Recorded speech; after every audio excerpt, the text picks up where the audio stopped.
होगी मेरी छोटी सी झुपड़िया, यहाँ तो मेरी छोटी सी झुपड़िया। अब कंचन महल खड़े,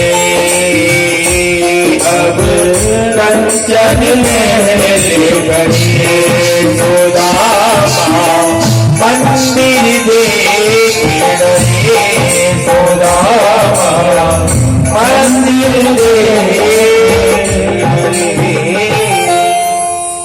सुदामा जी ने देखा, हे भगवान, यहाँ तो मेरी फूस की झोपड़ी कहाँ गई?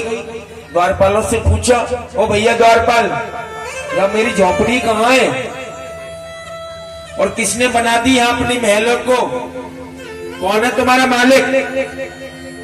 तभी कहने लगे दरबार, कहने लगे द्वारपाल, ये सुदामा नगरी है, सुदामापुरी। बोले मेरे नाम की पुरी? अरे होगी नाम। चलो ये बताओ तुम्हारे मालिक कहाँ है? सुदामा ने पूछा, तुम्हारे मालिक कहाँ है? मालिक?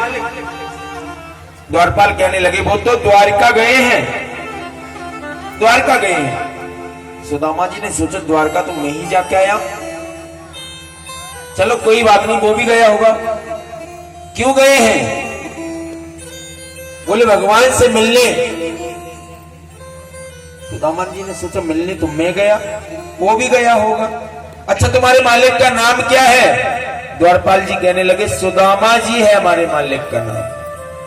सुदामा जी ने सोचा, सुदामा भी मैं ही हूं, और द्वारका भी मैं ही जाके आया हूं। अच्छा कोई बात नहीं भैया, एक काम करो, जो तुम्हारे मालिक है ना, उनकी पत्नी है, उनको बुला दो, उनको बुला दो। दरबान अंदर जाकर के कहने लगा, महारानी जी कोई पंडित आए हैं द्वार पर,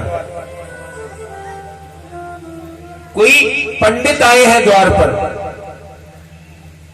और जैसे ही सुशीला अंदर से निकल करके आई, देखा कि प्राणनाथ द्वार पे खड़े हैं, दौड़ करके चरणों में गिर गई। नाथ आप आ गए, आप आ गए नाथ।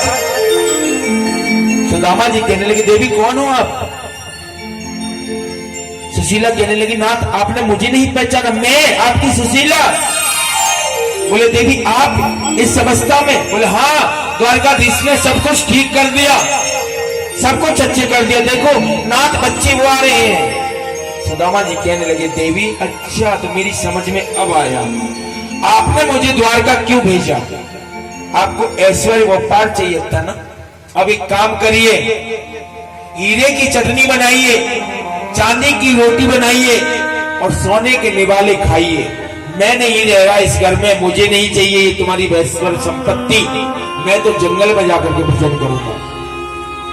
सुशीला कहने लगी, नाथ जो आप ही चले जाओगे तो इस धन संपत्ति की मैं क्या करूंगी? मैं भी आपके साथ चलूंगी। और जब दोनों जाने क्या लगे घर छोड़ करके, पीछे से आवाज आई, टेढ़ी टांग वाला आवाज दे रहा है, रुको रुकिए। और जैसे ही पीछे मुड़ के देखा तो श्याम सुंदर अंदर खड़े हैं।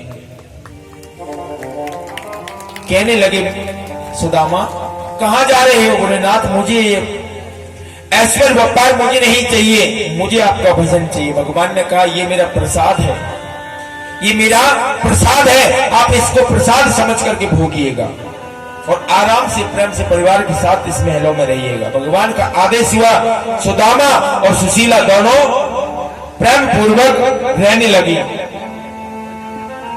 आज सुदामा जी अनंत वर्षों तक राज करके और जब शरीर को छोड़ा, अंत समय में सुदामा जी भगवान के निज धाम चले गए। बोले रघुवंश भगवान की।